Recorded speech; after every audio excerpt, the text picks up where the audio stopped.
Yes.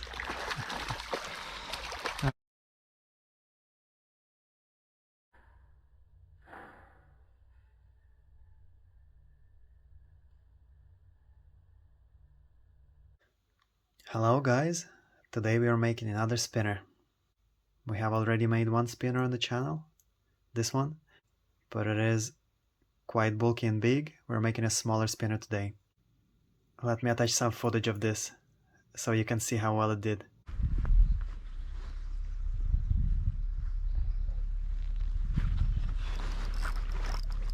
Whoa, that's a nice pike, guys. That's a nice pike.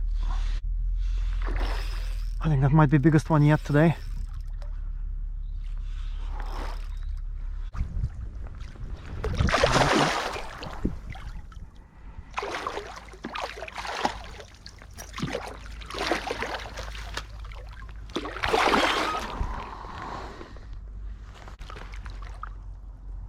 Whoa, look at that, guys.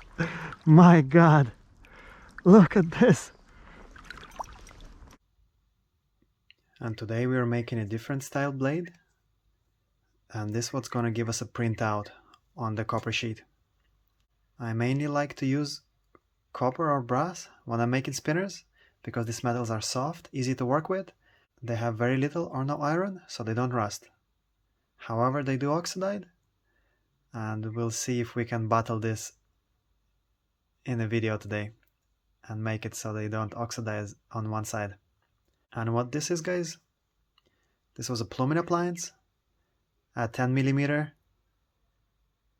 connection for a pipe for plumbing, and it was round originally.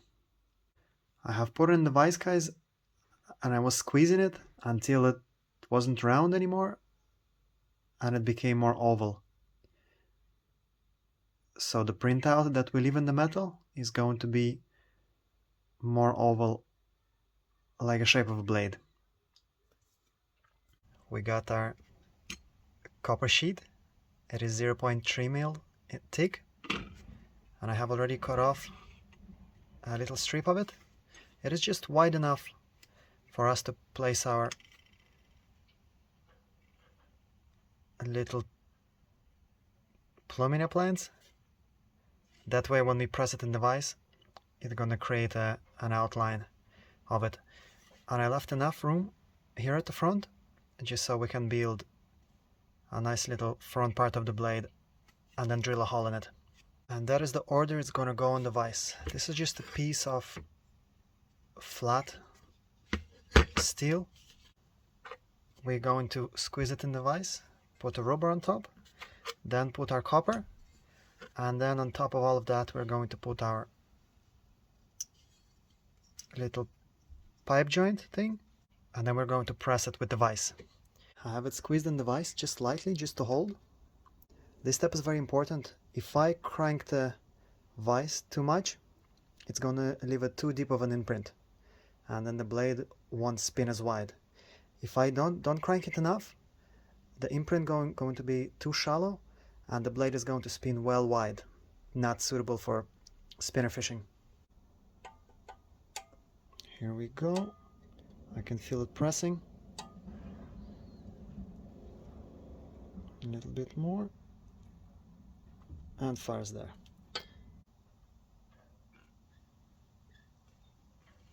Here we go, guys. That's the outline, and that's what it looks like from the back. And that dent that we put in the copper, that's what's going to help the blade catch the water and start spinning. Here I have the beads and cones that I'm going to make the body out of. This one it's a cone head for fly fishing. This one is a tungsten one.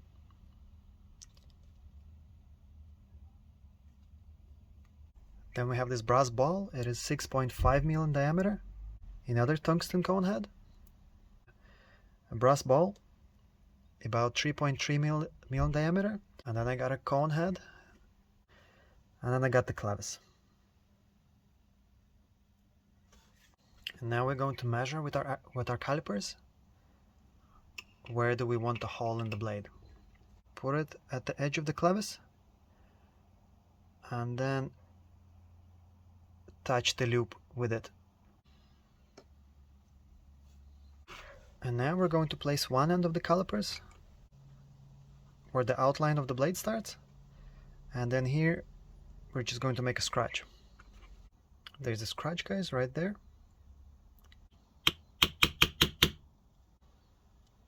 Here we go. Now the drill bit won't go off track.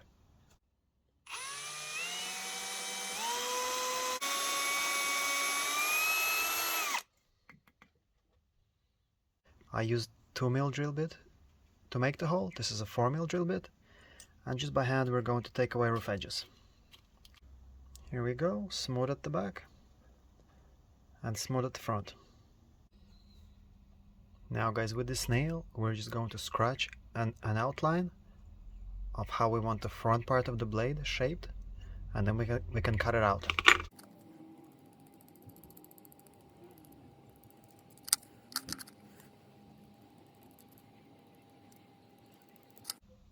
That's it there. Let's cut the corners first.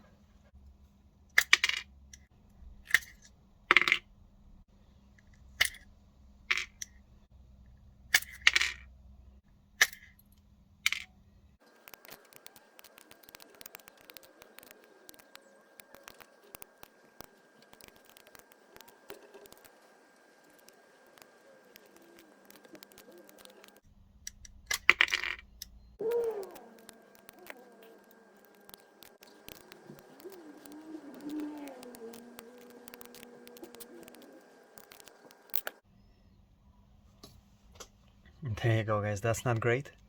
So the general rule is the better you cut it out, the less filing you have to do. Now if you take something flat and put the blade on it and look from this way,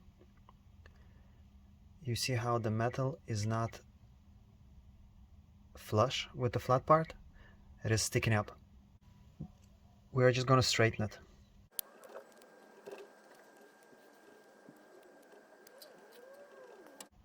When you look at it, it looks flatter.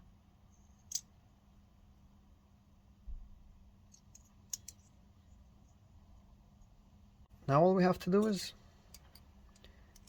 go around it with the file and take away all the imperfections. Let me do that for about 10-20 minutes, as I did leave a lot of badly cut bits on the blade. 10 minutes of filing, I got it even. Okay guys, first I want to try the blade on its own, just to see how it spins. Now guys, that to me looks like we don't have to tune it. We don't have to tune it. We can just assemble it on the wire and see if it spins. Okay guys, we have it assembled. Let's try it. Can you believe it, guys? To me, it spins just fine. We don't have to tune it. We did a good job at pressing it in the vise, and that dent is just enough for it to spin.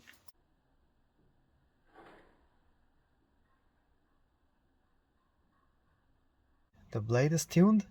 It's time to polish it.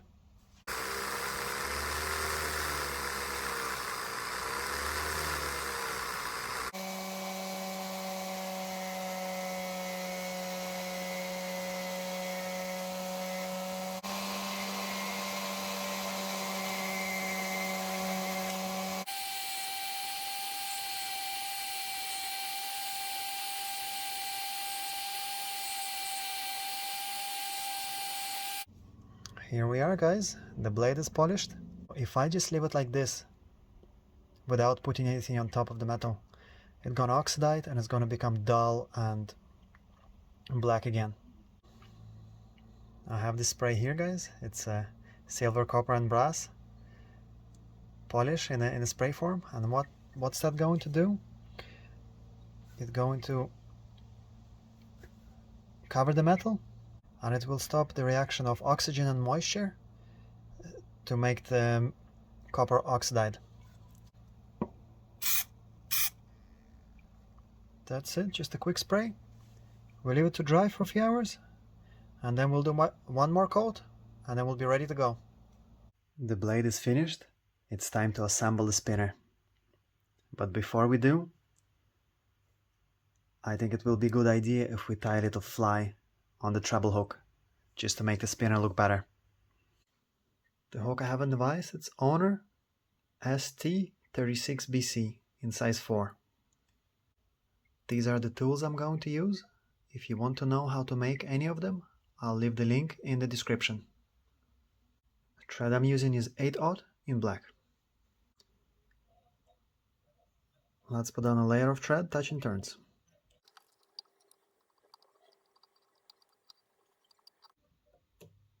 This is holographic tinsel. I'm going to take 1, 2, 3, 4. 4 turns of the spool. Touch it with 1 turn just to hold. And then we're going to see the length. About there. This is copper wire. 2 turns from the spool. These are my bad scissors.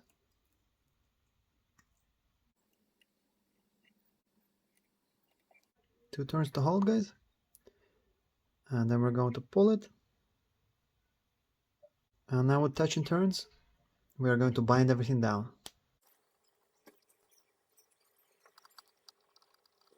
And now we get to wrap the tinsel.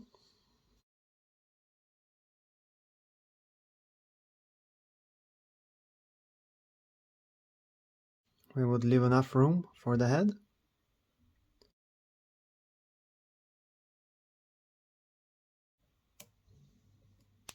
Now the copper wire, I'm going to tie a knot so my hand doesn't slip when I'm wrapping it. And we were wrapping the tinsel this way, and now we're going to wrap the copper wire opposite.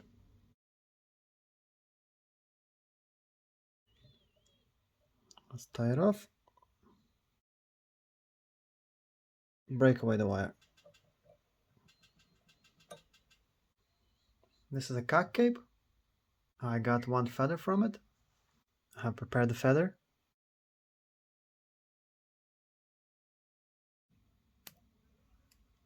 We'll pull all the fibers to the side. And grab it with the hackle pliers. Start wrapping.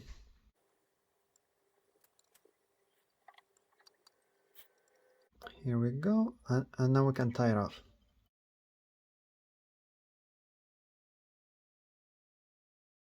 Cut the excess. Stroke some fibers back and tie over them.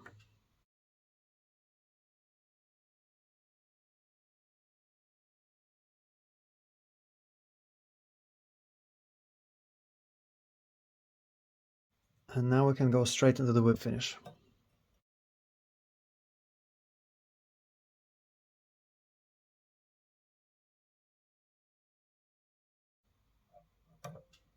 Let's tidy up for a little bit.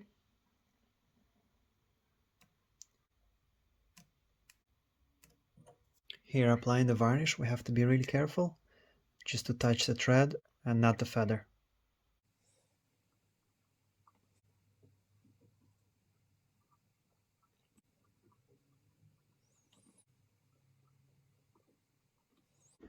Here we go. First coat, 2 more to go. All the components are ready. Now we just need to assemble it on the wire. That wire came in a coil like this, and I just cut around 14 centimeters of it. Oh yeah, I forgot to say why I have chose this size of a hook. Because when I put it next to the blade, I want the points of the hook to be same size or a little bit wider than the blade. That will ensure positive hookups. This wire that came in the coil is a bit twisted, guys. So now let's just straighten it.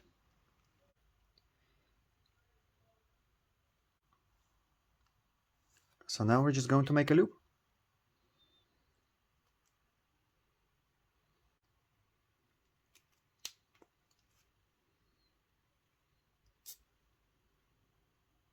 Here we go. cone,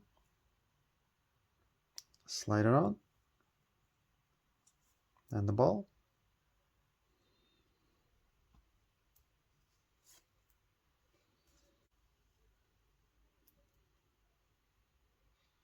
Another cone, and that's the body. So now we need to bend it outwards to lock the body in place with the wire.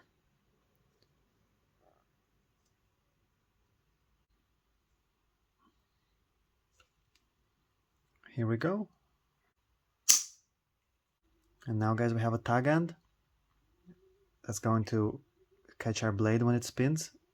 So now we need to file it down. The tag end looks smaller now guys. We can continue. Get our cone head. This step is very important.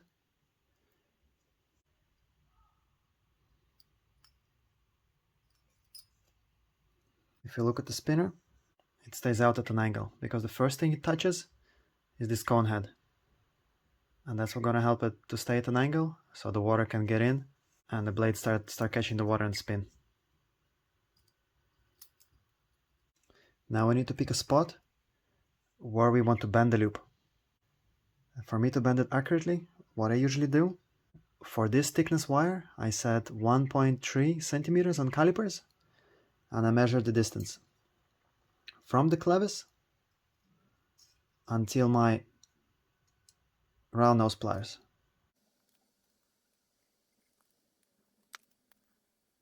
Here we go, that's the loop. Let's close it.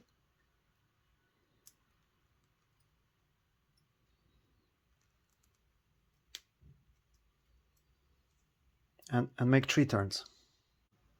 Here we go, there's the loop.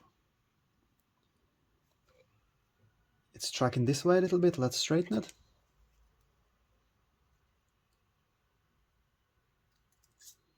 And now it is tracking this way a bit. Let's straighten it as well.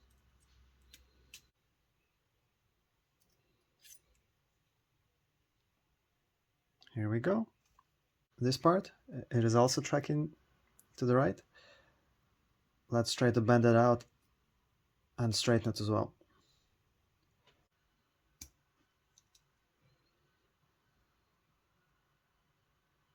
And that's how you can attach a hook to a spinner simultaneously at the same time. We're going to leave a little gap in the split ring, put the spinner loop there, and then we're going to twist it on all together.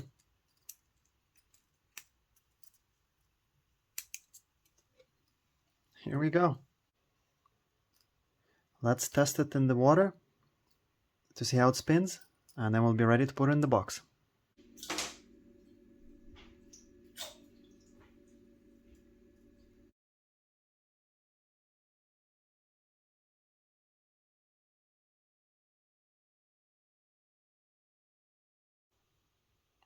Spinners are ready. Let's check size and weight.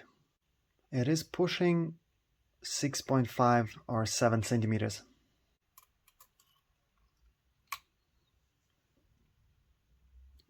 .5 grams. Spinners are ready. Let's put them on the box and take them out fishing.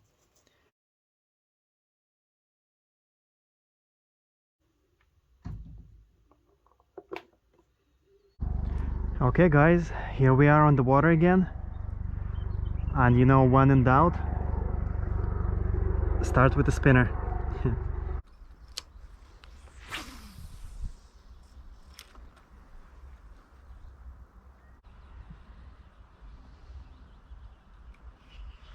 Oh, there's a small pike, guys. Oh, I knew it. Come here buddy.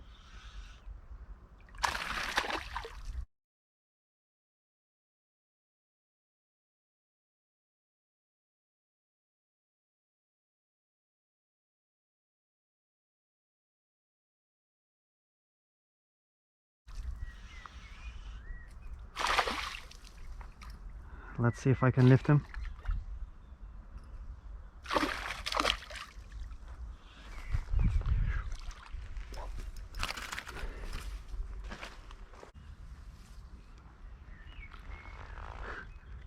Bad boy.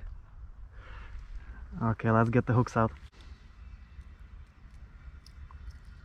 Hook slides out easy.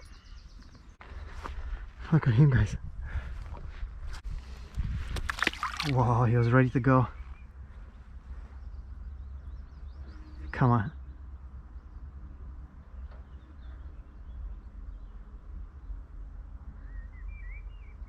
There he goes, guys. Pretty good. I'm happy with that. This is makeshift lures, and I approve the spinner. I like this little inlet, guys. Seems pretty calm. And I'm gonna fish it with my articulated streamer and see what's going on.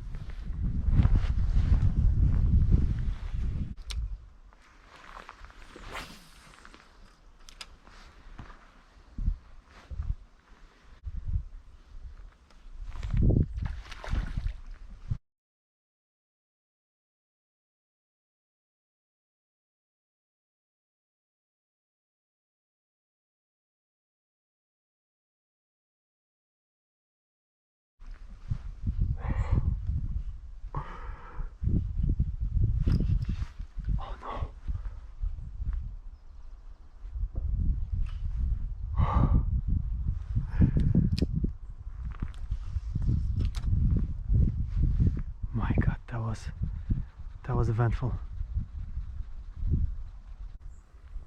Look, guys, in this sunken boat, it's so cool.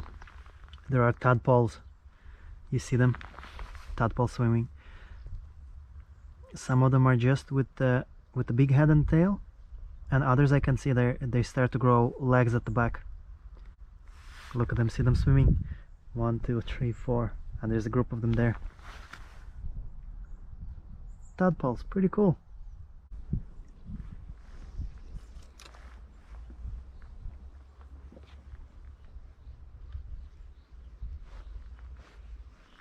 Yes.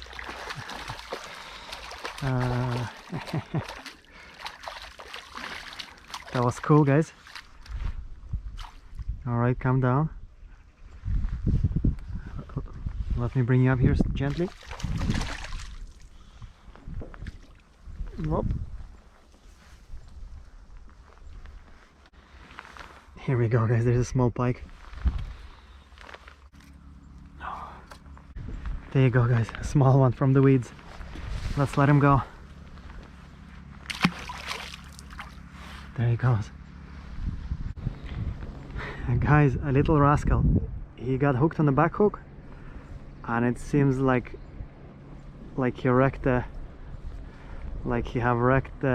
streamer. Look at that. It's gonna unravel, guys. So I'm gonna put it back in the box, and I'm gonna switch to something else.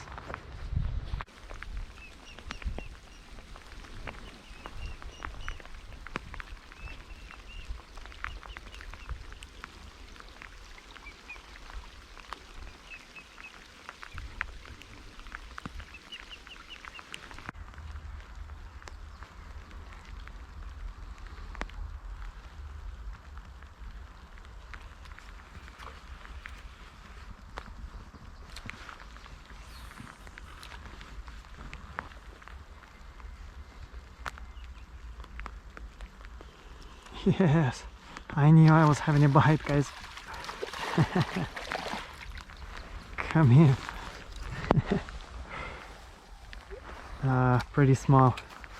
It's a quite small pike. Look at that, guys, small fella. Let's unhook him and put him back.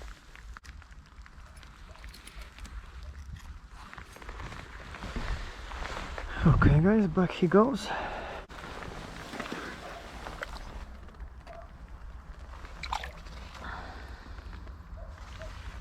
There he goes.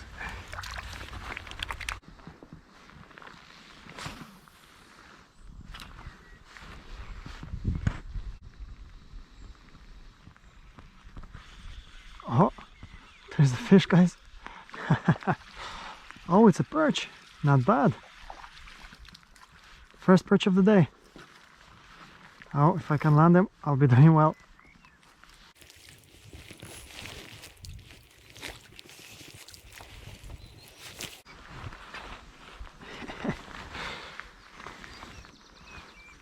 Look at that bad boy, guys.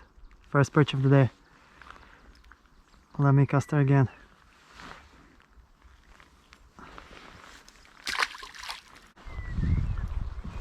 Okay guys, the day is coming to an end. Last cast. If there's no fish on this cast, I'm going home. It's been a pretty interesting day. It was sunny, warm, then got cloudy, rainy. I caught about 3 pike and 1 perch. We got a few more bites. It was a good day. Or actually 1 more cast, guys. 1 more cast and then that's it.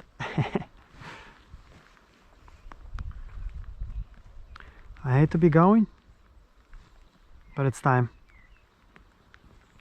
I will go back to the home, get some rest, and then get back to the lure making bench and see what else we can make for the lure.